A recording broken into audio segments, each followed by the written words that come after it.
Hey guys, Primal Chaos here. Welcome to the channel. Man, what a crazy week it's been. First of all, I hit 1,000 subs. Now it's looking like in a day or two I'm going to hit 2,000 subs.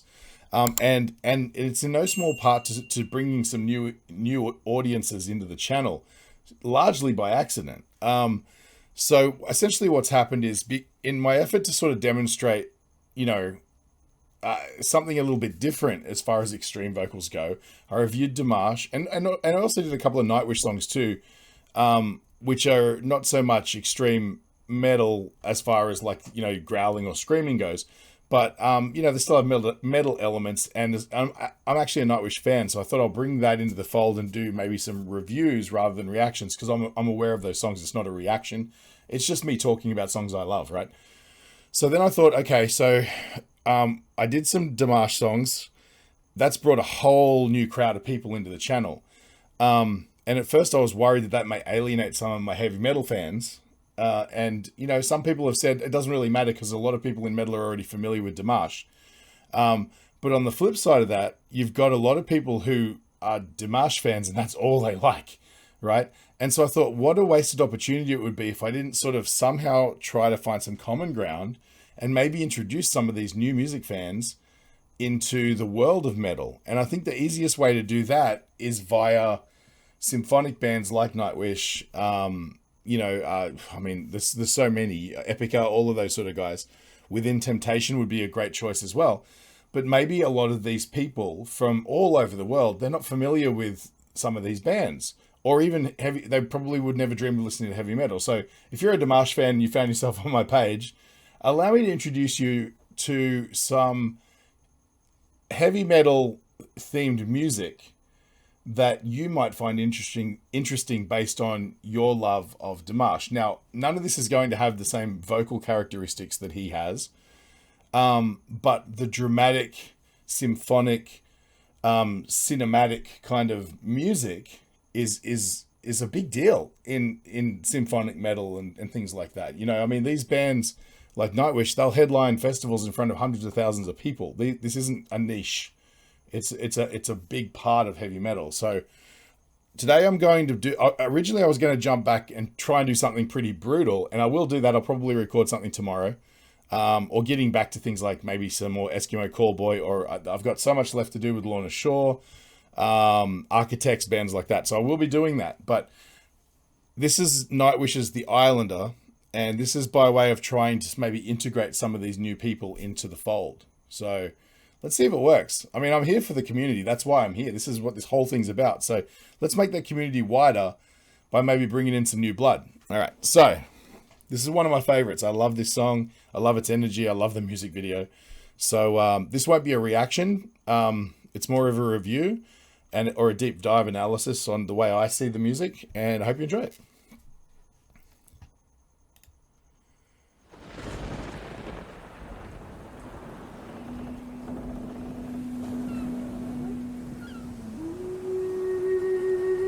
See, already there's that sort of ethnic flute, very similar to Dimash's Stranger. So there's something already. I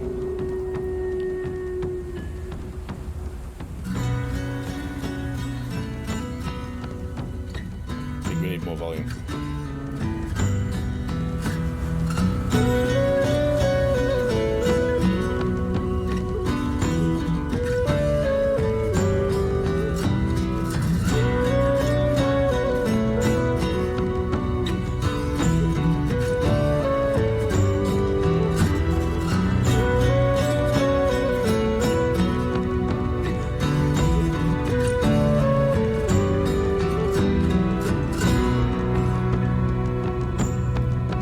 These guys could have just walked straight off the set of Pirates of the Caribbean. I swear to God.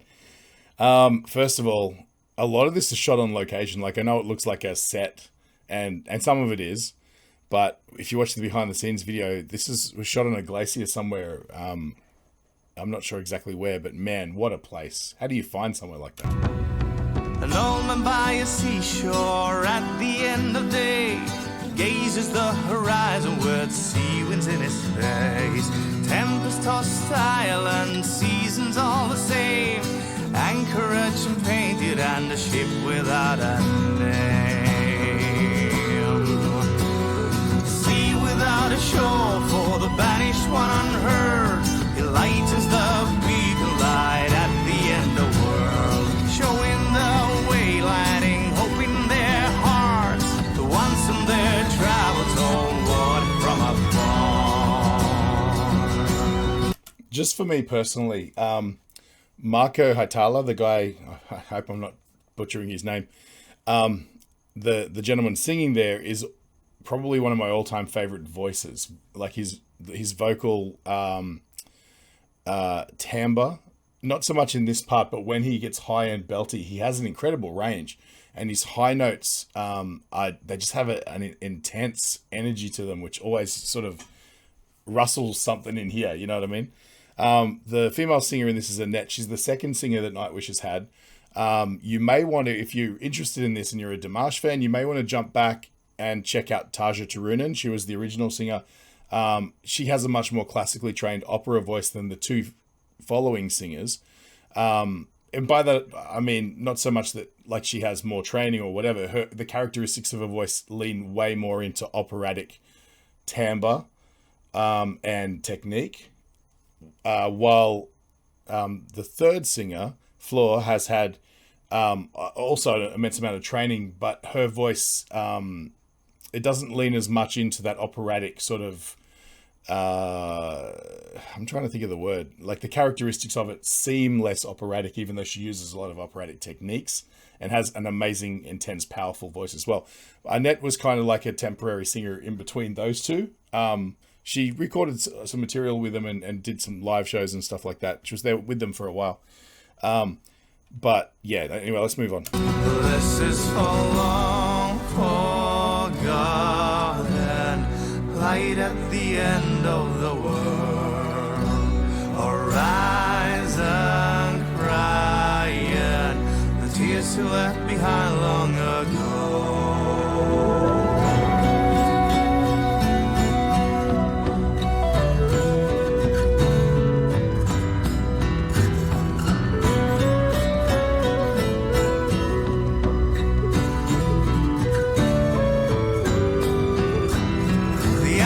Is flying, making him daydream the time before he became one of the world's to see. Princess in the tower, children in the field, life gave him it all, and not another universe. Oh, now his love's a memory, a ghost in the fog. He sets the sails for last time, saying farewell to the world. Anchor to the water, seabed far below, grass still in the east field, and a smile beneath his brow. This is for long forgotten, light at the end of the world, horizon crying, the tears we left behind long ago.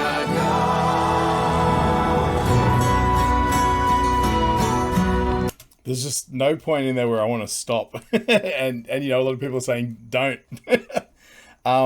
So wow. I mean, look, the other thing I should point out, if this is your first experience with Nightwish, is that this isn't super typical. They're typically more of a high energy sort of symphonic rock band.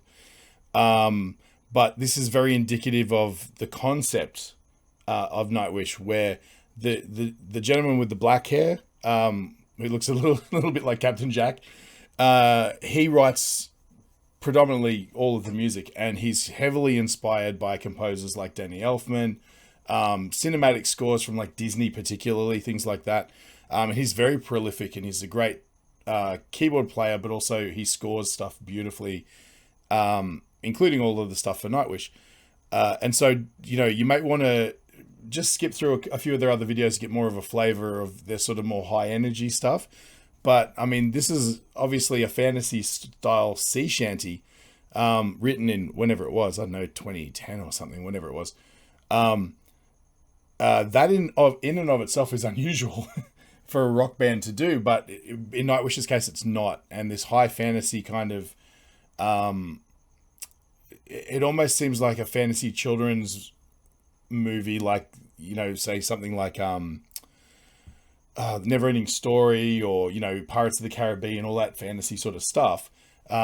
It's all Nightwish music sort of feels a little bit like a soundtrack to those sort of movies. So maybe definitely check out more. This is a very niche example, but I thought I'd just mention that because, yeah, it doesn't sum up exactly what I'm getting at as far as trying to merge different fan groups together, but it goes a long way to show the kind of concepts surrounding Nightwish.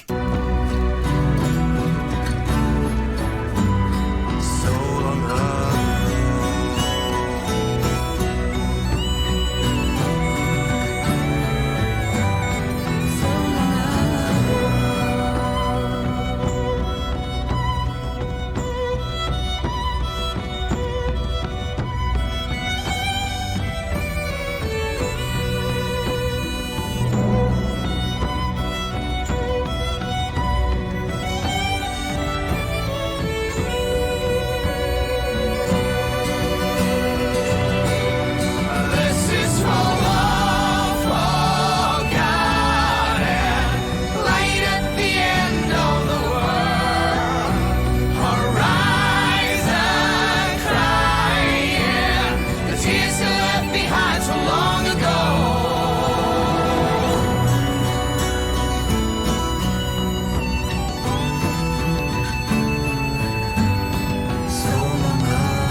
Drums, very cool.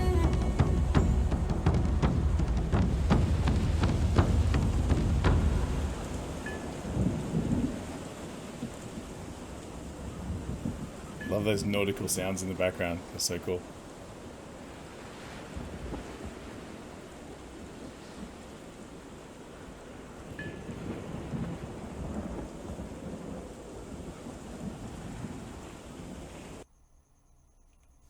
What a music video. Yep. And no. And we'll be right back. Hey guys, a lot of you are new around here, and you probably haven't heard me talk about Enchroma Glasses. I am colorblind, as is 1 in 6 guys and 1 in 200 women. And there's something you can do about it. If you click the link in my description, it'll take you to the Enchroma website where you can get an eye test and check out what sort of color blindness you have. And while you're there, pick up some corrective glasses. They got some amazing frames and some really good deals and payment plans. There's even a 60-day trial, so there's no risk. But yeah, definitely go check them out. If you decide to pick up something, just use the code CHAOS in the checkout and you'll get 10% off. Tell them Primal Chaos sent you. Okay, so if you've made it this far, you're probably sort of picking up what I was getting at as far as, you know, not when a lot of people hear the word heavy metal or metalcore or deathcore or all of these other names, there's probably a lot of people who are intimidated by the concept of metal. They've seen teenagers walking around with heavy metal t-shirts on and, you know, piercings and weird stuff, and they get a little bit terrified.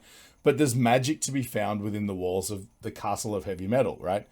And a lot of sort of bands, particularly like these high concept symphonic bands, will fit right into a niche of a lot of other areas of like, you know, people's proclivities, like their tastes and so on. So if you're into opera or classical music or performers like Dimash or Lara Fabian or whatever, a lot of their talent and ability can also be found in this other genre. And so this is a little bit of an example, but what I would encourage you to do, if that's piqued your interest a little bit, on my channel, I've also got a video of a live performance of Ghost Love Score by the same band.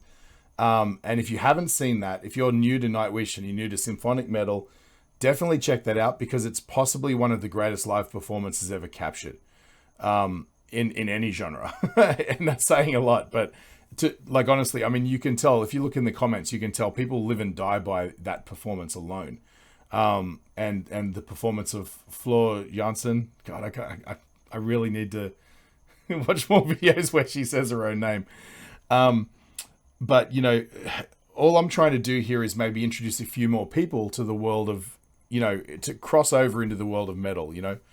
And I think if there was, you know, an avenue for doing that, There's a lot of bands you could choose from. In fact, even within Temptation might even be a better choice in some regards, because they got, I don't know how to describe it. They probably have a little bit more broad mass appeal, because Nightwish definitely has a flavor, But I don't know. I'm just spitballing here. But anyway, look, I hope you got something out of this, and I hope maybe if you're a bit sort of hesitant to step into the world of metal, I hope that this acted as a good crossover bridge where you thought, well, maybe there is something.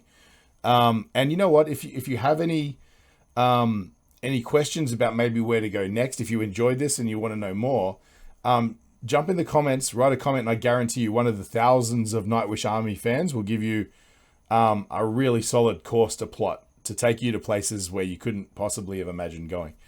Okay, that's about it. But the one thing I will say is that, again, if you're a Lorna Shore fan or a Slaughter to Prevail fan, there's more coming. Okay, just relax. I hope I haven't alienated you too much, but it seems like I'm going where the crowd's taking me, and the crowd's taking me everywhere right now. So, okay, so yeah, if you enjoyed this, if I've added any kind of brightness to your day, feel free to buy me a coffee. I'll put a link in the description. But more importantly, like, share, follow, subscribe, whatever.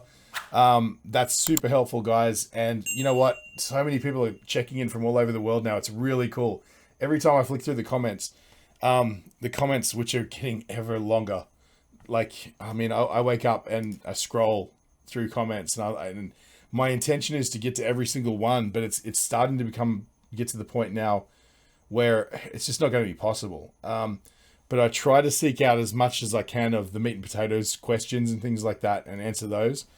That's actually probably been the biggest disappointment of this whole thing, is I can't keep up, And in one way, that's the most astonishing thing I could imagine. In another way, it's actually a little bit sad, because part of what I enjoyed initially was going through and interacting with every single comment and every single commenter. But it's quickly becoming out of control, So I'll still always be there in the comments. I'm not going to be one of those dudes who just posts content and disappears. But yeah, so forgive me if I get back to you and then don't get back to you when you reply again, things like that. It's just getting... a lot of you out there probably don't even understand. It's crazy. I'll put my phone down, pick it up half an hour later, and there'll be 30 or 40 more comments to look at. And I'm a small channel. You know what I mean? At the moment, I'm 1,600 subscribers, but also 90% of my views are coming from people that aren't subscribed. So a lot of those people also comment as well. So it seems like there's just an infinite amount of people out there who just want to talk to me, and that's fantastic. And I love it, and keep doing it, because I will see you. But man, wow, I never thought I'd be having this conversation. There it is. So anyway, love you guys. Thank you so much. I'll catch you on the next one.